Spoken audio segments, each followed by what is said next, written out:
한다고 하더라도 1년만이라도 다른 카페에서 그 일을 경험해보고 오픈을 하더라도 그때 하는 것이 더 낫다고 말씀드렸어요. 제 이야기를 잠자코 듣고 계시던 시어머니는 잠시 생각에 잠기셨어요. 남편은 자꾸 저에게 왜 그런 말을 하냐며 눈치를 주었고 시어머니의 얼굴을 살폈어요. 이윽고 시어머니는 제 이야기를 들어보니 다 맞는 말이라며 남편에게 1년 동안 일을 배워보고 그때 도와주시겠다고 말하셨어요. 남편은 한 달도 아니고 1년을 어떻게 보내냐며 말이 안 된다고 징징거렸고 시어머니는 1년 뒤에 다시 말하자며 가방을 들고 일어나셨어요. 시어머니가 가시자마자 남편은 다짜고짜 저에게 화를 냈어요. 가만히 있으면 떡이 생기는데 왜 초를 쳐서 이 사단을 만드냐며 다시 시어머니에게 가서 아까는 잘못 생각했다고 지금 당장 필요하다고 말하라며 윽박을 질렀어요. 저는 먹었던 찻잔과 접시를 정리하며 그럴 리는 절대로 없으니 하루라도 빨리 카페를 오픈하고 싶으면 일자리나 알아보라고 말했어요. 남편은 쉽게 갈 수 있는 일을 어렵게 만든다며 저를 따라다니며 투덜거렸어요. 다음 날도 그 다음 날도 계속해서 저에게 시어머니에게 연락을 하라며 말하는 남편에게 저는 학을 띄었어요. 어쩜 저리도 쉴 새 없이도 말을 하는지 속에서 우라통이 터졌어요. 그렇게 며칠 동안 저를 괴롭히던 남편은 도저히 안 되겠던지 아는 지인이 운영하는 카페에서 일을 배우기로 했어요. 처음에는 궁시렁 다니던 남편은 한 달을 치웠고 저는 남편이 일을 배우고 있는 카페에 시어머니를 모시고 갔어요. 젊은 사람들로 바글바글 거리는 카페는 빵도 팔고 식사도 같이 하고 있었어요. 저는 시어머니가 먹어보고 싶다는 음식과 시그니처 음료를 주문을 하고는 시어머니와 이야기를 나누고 있었어요. 그때 남편이 주문한 음식을 가지고 다가왔어요. 원래는 직접 가지러 와야 하지만 특별히 자신이 가지고 왔다며 테이블 위에 올려놓았어요. 저는 오징어 먹물 파스타를 돌돌 말아 입에 넣었어요. 음식만도 괜찮고 분위기도 좋았어요. 남편이 일하는 모습을 보고 있으니 기분이 좋았어요. 제가 바라던 모습은 이런 모습이었어요. 하지만 잘하고 있을 줄 알았던 남편은 역시나 몇 달을 채우지 못하고 그만두었어요. 일이 너무 힘들다는 것이었어요. 조금만 더 견디면 될 텐데 그걸 못 견디냐고 말했지만 남편은 이렇게 된 것이 다 제 탓이라며 말했어요. 왜 쓸데없는 짓을 해서 자신을 고생시키냐며 저를 못살게 굴었어요. 매일 늦은 밤 술을 마시고 들어와서는 저에게 행패를 부렸고 외박도 밥 먹듯이 했어요. 그런 것들을 모두 다 혼자만 알고 홀로 견뎌내며 지냈어요. 어느 누구 하나 속 시원하게 말할 상대가 없었어요.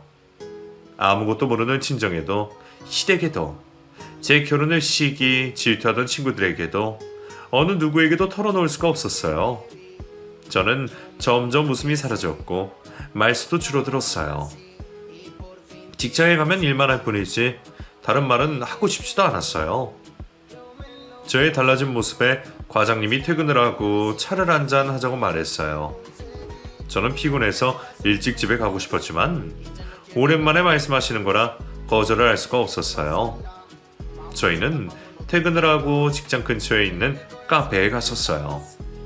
거기에서 시원한 음료를 2잔 시켰어요.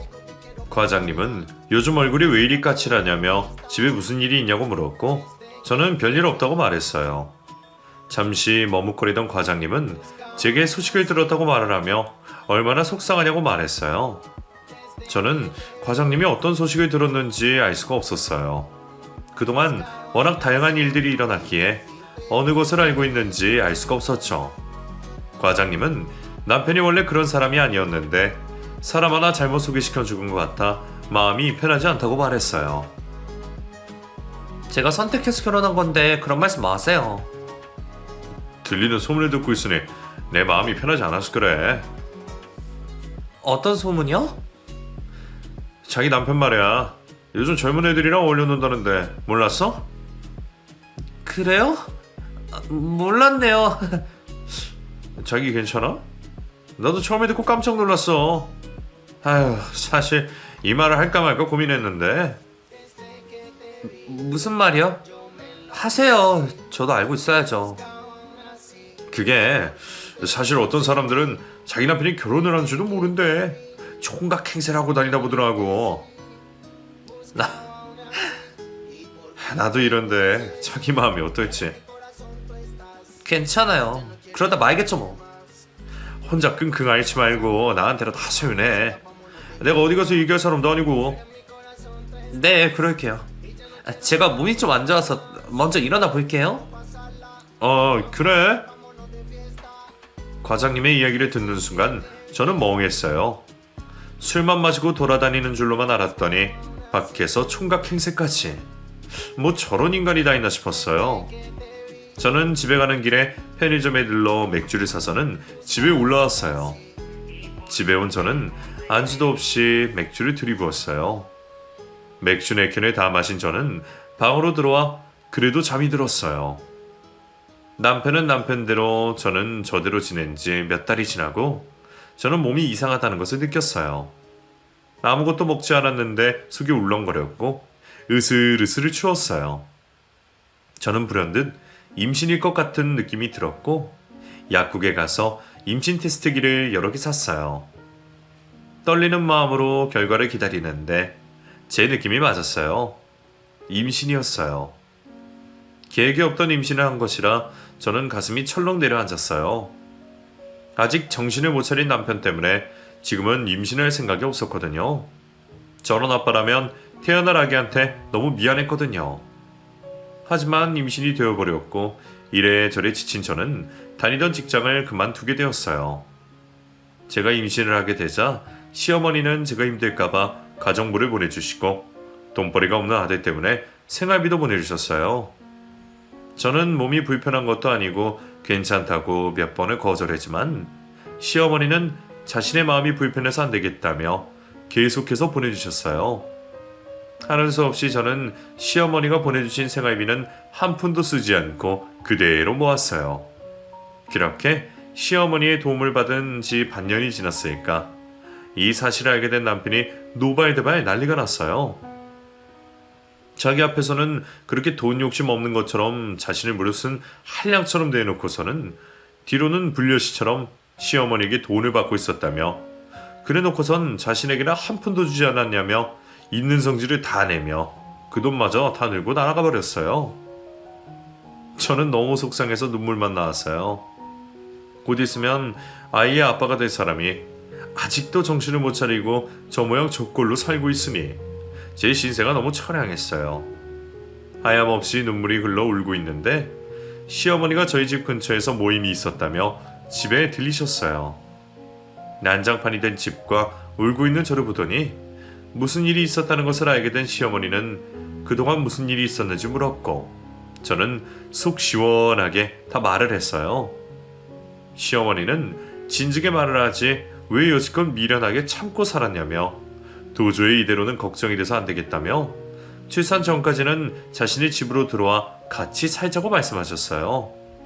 결국 저희는 짐을 싸서 시댁으로 들어갔고 남편은 저희끼리 살 때보다는 조심을 했어요. 술도 자제하고 수시로 하던 외박도 하지 않았고 시어머니의 비위를 맞추려 노력을 했어요. 하지만 제 벌은 남줄까요? 얼마 가지 못해 또다시 술을 마시며 한량이 되었어요. 그런 모습을 지켜보던 시어머니는 남편이 직업이 없어서 그렇다며 이제 자식이 태어나면 돈 들어갈 곳도 많아지고 번듯한 직업을 가지고 있는 것이 남들 눈에도 그렇고 여러모로 좋지 않겠냐며 마지막으로 한 번 더 남편을 믿어보자고 말씀하셨어요. 이런 모습을 보고도 그런 말씀이 나오냐는 저의 말에 그렇다고 젊은 나이에 저렇게 허송세월을 보내고 있는 아들을 그냥 손 놓고 있을 수만은 없다며 남편에게 또다시 사업 자금을 대주셨고 저는 이제 남편이 사업을 하든 말든 아무 관심도 없고 믿음도 없어졌어요. 그렇게 시댁에서 살면서 남편은 사업을 시작했고 저는 예쁜 아들을 낳았어요. 시어머니는 시도독지를 못하겠다며 어떻게 남편과 똑같이 생겼냐며 싱글벙글이셨어요. 남편 역시 아들의 얼굴을 보더니 자신의 얼굴과 같다며 좋아했고 아들에 대한 사랑이 넘쳐났어요. 한 달가량 조리원에서 지내다가 퇴원을 한 저는 시댁이 아닌 저희 집으로 돌아갔어요. 아이를 키우며 매일매일 행복하게 보냈어요. 바닥에 눕혀놓으면 바로 깨는 아이 때문에 손목이 욱신욱신거리고 잠을 제대로 못 자 온몸이 피곤해도 자고 있는 아이의 얼굴을 보면 눈 녹듯이 다 풀리는 것 같았어요. 아이가 태어나고 난 후 남편은 정신을 차렸는지 사업에 몰두했고 몇 년 동안 점점 매출이 늘어나자 무리하게 확장을 하게 되었어요. 아직 좀 더 지켜보자는 저의 말에도 남편은 물 들어올 때 노를 저어야 돈을 번다며 확실해질 때 하면 남들도 다 같이 벌고 있는 거라며 사업은 자신이 알아서 할 테니 아이만 잘 키우라고 말했어요. 하지만 승승장구할 줄 알았던 남편은 생각처럼 되지 않았고 무리하게 확장하게 되면서 얻은 빚 때문에 매달 은행 빚 갚는 것도 빠듯했어요. 상황이 이렇게 되자 남편은 스스로 이겨내려고 하지 않고 또다시 시어머니에게 손 벌릴 생각을 했어요. 자신이 가서 부탁을 하는 것보다는 제가 아이를 데리고 가서 부탁을 하는 것이 더 낫겠다며 저에게 시댁을 가라고 부추겼어요. 저는 그렇게 할 수 없다고 말을 했고 남편은 언제쯤이면 자신이 하자는 대로 고분고분하게 할 거냐며 화를 냈어요. 남편과 옥신각신 실랑이를 벌이다 남편이 그만 저를 미치게 되었고 저는 그대로 바닥에 쓰러졌어요. 그때부터였어요.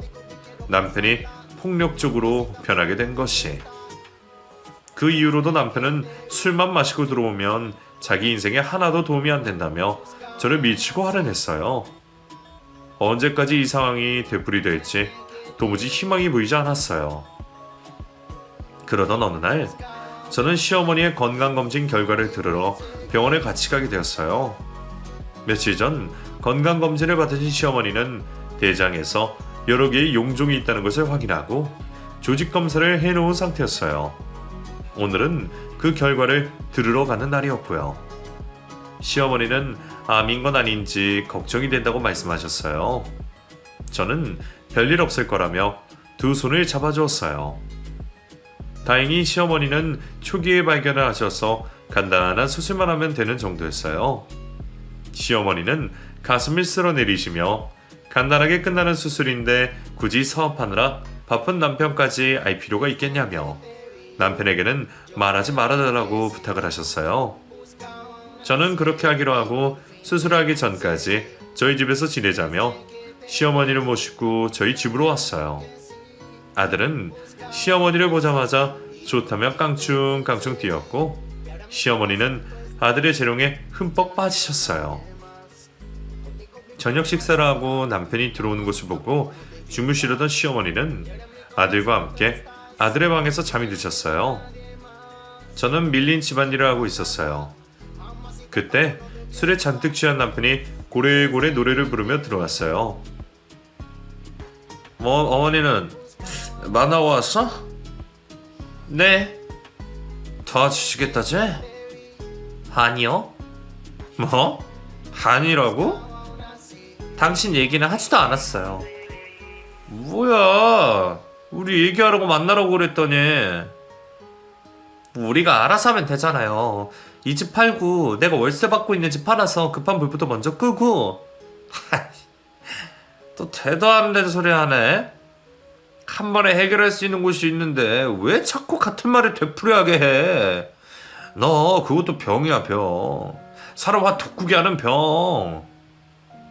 조용히 하고 들어가요. 지금 방에. 야, 너 우리 어머니가 살면 얼마나 살겠냐? 죽으면 그 돈 다 짊어지고 가실 것도 아니고. 어머니 죽으면 그 재산 다 내 건데. 내 거 내가 지금 힘들 때 좀 쓰겠다는데 뭔 말이 그렇게 많아. 당신 그만 좀 하라니까요. 아닌 말로 우리 어머니 곧 죽어도 아무렇지 않을 나이야. 그렇게 시어머니만 생각하지 말고 당신 남편이나 생각해. 너 그러다가 어머니 죽고 나면 어쩌려고 그래? 그 재산 다 나한테 올 텐데. 지금이라도 똑바로 쓰라고. 진짜. 저는 술에 취해 비틀비틀거리는 남편의 입을 손으로 막았어요. 남편은 이게 무슨 짓이냐며 저를 확 밀쳤어요. 그러고는 방으로 들어갔어요. 저는 행여나 시어머니가 들었을까봐 신경이 쓰였어요. 조심스레 아들의 방문을 열어보니 시어머니는 깊은 잠에 드셨는지 미동도 없이 자고 계셨어요. 저는 다행이라고 생각하고 조심스레 방문을 닫았어요. 다음날 시어머니는 전날보다 안색이 더 안 좋아지셨고 저는 걱정이 되었어요. 간단한 수술이라고 말은 했지만 수술이 끝날 때까지는 긴장을 할 수밖에 없었어요. 시어머니는 맛있는 것을 먹으러 가자고 말을 했고 저는 시어머니를 모시고 근처에 있는 백숙집으로 갔어요. 토종 딸기로 해서 그런 건지 닭도 튼실하고 더 맛이 좋았어요. 시어머니는 망나니 같은 아들과 결혼을 해서 아이를 낳아 키우느라 고생이 많다고 말씀하셨어요. 저는 괜찮다고 말은 했지만 눈시울이 붉혀졌어요. 꼭꼭 싸매고 있던 제 마음을 어루만져주는 것 같았어요. 시어머니는 그런 제 마음을 다 알고 있다며 남편이 저렇게 된 것은 다 자신의 잘못이라며 어느 정도 궁핍학론도 있어야지 힘이 들 때 이겨낼 수 있는 힘이 생기는 건데 그러지 못했다며 지금 와서 그것이 제일 후회가 된다고 말씀하셨어요. 바쁜 부모 밑에서 혼자 지내는 것이 안쓰러워 무작정 돈으로 해결해야 했던 자신의 잘못이라며 한숨을 쉬셨어요. 저는 그런 시어머니의 손을 잡아드렸어요. 며칠이 지나고 시어머니의 수술 일이 다가왔고 저는 아들의 친정에 맡겨두고 시어머니와 병원에 갔어요. 어느 누가 봐도 어둡고 근심인 얼굴을 하고 있어도 남편은 전혀 눈치채지 못했고 자기 멋대로 하고 다녔어요. 남편이 그러는 동안 저는 시어머니의 옆에서 시어머니를 보살폈어요. 수술실에 들어가는 순간에도 손을 꼭 잡아드렸어요. 무사히 수술을 마치고 퇴원을 하게 된 시어머니는 저희 집으로 갔어요. 며칠 동안 남편은 집에 들어온 건지 안 들어온 건지도 모를 만큼 집은 깨끗했어요. 저는 집에 있는 동안 시어머니가 불편하시는 것이 없게 지극정성으로 보살펴 드렸고 시어머니가 퇴원을 하고 저희 집에서 며칠을 보내는 동안에도 남편은 집에 들어오지 않았고 연락조차 없었어요. 다음날 저녁 남편이 집에 들어왔고 주방에서 저녁 식사를 준비하고 있는 저에게 다짜고짜 달려와 저의 멱살을 냅다 잡았어요. 넌 부잣집 시집 와서 팔자 좋다? 이거 나요? 못 놓겠다면 당장 나요. 남은 지금 돈 때문에 피가 말리는데 이게 다 뭐야? 남편은 한 손으로는 제 멱살을 잡고 다른 한 손으로는 식탁 위에 차려놓은 음식들을 바닥으로 밀쳐 떨어뜨렸어요. 그 순간 시모가 욕조에서 나와 제 멱살을 잡고 있던 남편의 손을 잡아 빼고는 제 손에 통장과 도장을 쥐어줬어요. 그 모습에 깜짝 놀란 남편은 뒷걸음질을 쳤고 저는 제 손에 있는 통장과 도장을 봤어요. 시모는 숨을 헐떡거리며 남편에게 앞으로는 절대로 저를 함부로 대하지 말라고 고함을 치셨어요. 그리고는 자신이 가지고 있는 모든 재산을 며느리인 저에게 넘기겠다며 으름장을 놓았어요. 당황한 남편은 어머니의 피가 섞인 아들은 자신이라며 왜 피 한 방울도 섞이지 않은 며느리에게 이러냐며 말했어요. 시어머니는 그동안은 자식이기에 어쩔 수 없이 다 해주었지만 내가 빨리 죽기를 바라는 자식이라면 말이 달라진다고 말씀하셨어요. 수술 전 남편이 술에 취해서 한 말을 시어머니가 다 들으신 모양이었어요. 시어머니는 능력 없고 불효자인 아들 대신 능력 있고 효부인 며느리를 더 믿는다고 말씀하셨어요. 그 말에 깜짝 놀란 저는 시어머니를 쳐다보았어요. 시어머니는 이제라도 네가 맡아달라며 내가 가지고 있으면 또 부모되는 입장에 마음이 약해진다며 손을 꼭 잡았어요. 남편은 그런 곳이 어디 있냐며 고래고래 소리를 질렀고 시어머니는 앞으로 네 인생은 제게 달렸다고 말씀하시며 방으로 들어가셨어요. 코너에 몰린 남편은 더 이상 저에게 막대하지 못했고 빚쟁이들에게 시달리는 고통을 당해야 했어요. 남편은 그제서야 저에게 그동안 자신이 했었던 행동들에 사과를 했어요. 그리고 제가 하자는 대로 집을 팔아서 급한 불을 먼저 끄고 저희는 시댁으로 들어갔고 저를 믿어준 시어머니를 더 깍듯하게 모시며 살고 있어요. 남편 역시 지금도 여전히 그 빚을 갚으며 열심히 살고 있어요. 앞으로도 시어머니가 주신 그 돈은 없는 돈이라고 생각하며 저희 힘으로 살아보려고 해요. 남편의 저런 모습이 언제까지 이어질지, 또 예전 언제의 모습으로 돌아갈지 알 수는 없지만 지금 현재로선 남편을 믿어보려고요. 저에게 막강한 힘을 주신 시어머니에게 다시 한번 감사의 말씀을 드리고 싶어요.